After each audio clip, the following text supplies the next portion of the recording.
Installing an eSIM sounds technical, but it's actually simple if you follow steps calmly. So let's break it down. Now, if you're using iPhone, go to your App Store or Google Play. The requirements for Airalo, iPhone X, S or newer, iOS updated, internet connection. Okay, so what you're gonna do, if you already subscribed, go ahead to the settings,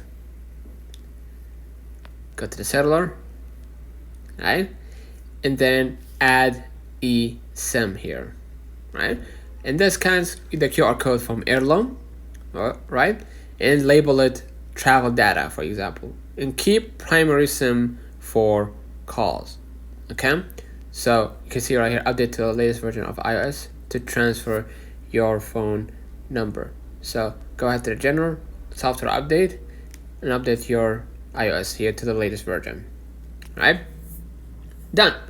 As for Android, okay, the requirement should be the requirement from Airalo, eSIM supported Android, stable internet.